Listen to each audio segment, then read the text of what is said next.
শবে কদর পাওয়ার সহজ উপায় কি?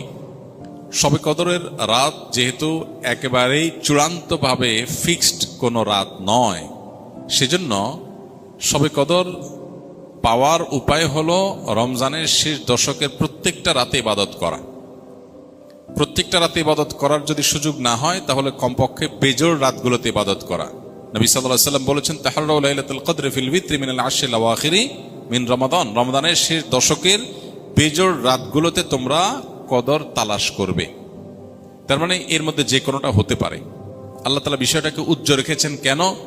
হাফেজ ইবনে হাজার আসকালানী রাহমাতুল্লাহ আলাইহি বিশ্ববিখ্যাত হাদিস ব্যাখ্যাতা, হাদিস বেত্তা, তিনি সহিহ বুখারীর বিখ্যাত ব্যাখ্যা গ্রন্থ ফাথুল বারীতে লিখেছেন যে আল্লাহ রাব্বুল আলামিন লাইলাতুল কদর নির্দিষ্ট একটা রাতকে ফিক্সড করে না দিয়ে, এই যে শেষ দশক আবার বেজোড় রাতগুলোর মধ্যে সম্ভাবনা বেশি, এটা করেছেন যাতে করে আমরা বেশ কয়েকটা রাত ধরে ইবাদত করতে পারি। এখন মনে হতে পারে এটা তো আমাদের কষ্ট হচ্ছে, আমাদের জন্য বোঝা হলো, ফিক্সড হলো তো আমাদের জন্য সহজ হয়ে যেত। মরার পর যখন আমল নামা হাতে পাবো, তখন মনে হবে ইস, এই লাইলাতুল কদর আল্লাহ শেষ 10 রাতের মধ্যে রেখেছেন, পুরো রমজানে রাখতেন তাহলে 30 রাত ধরে ইবাদত করতে পারতাম। কারণ তখন লাভটা চোখে আসবে এবং দেখা পড়বে। তো এই জন্য লাইলাতুল কদরের জন্য শেষ রাতে বেশি বেশি ইবাদত করতে হবে। এটা হলো লাইলাতুল কদর পাওয়ার সহজ উপায়। আরেকটা সহজ উপায় আছে, সেটা হলো যে ইতিকাফ, যেটা এতক্ষণ বললাম। আপনি মসজিদে ইতিকাফ করেন, তাহলে লাইলাতুল কদর পাওয়াটা এমনিতেই সহজ হয়ে যাবে।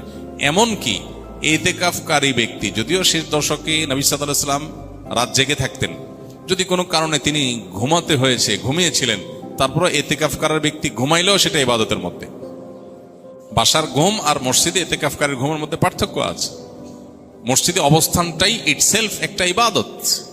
অতএব আপনি যদি চান যে আমার লাইলাতুল কদর মিস না হোক, তাহলে তার জন্য সবচেয়ে মোক্ষম সুযোগ এবং সবচেয়ে সহজ উপায় হলো ইতিকাফ করা। ইতিকাফ অত্যন্ত প্রেমময় একটি ইবাদত, যেটা খুব ভেতর থেকে ফিল করা যায়, আল্লাহর সাথে একান্তে কথা বলা যায়, অনুভব হবে যে আমি আল্লাহর ঘরে আছি, আল্লাহর ঘরে হাজির হয়ে গেছি।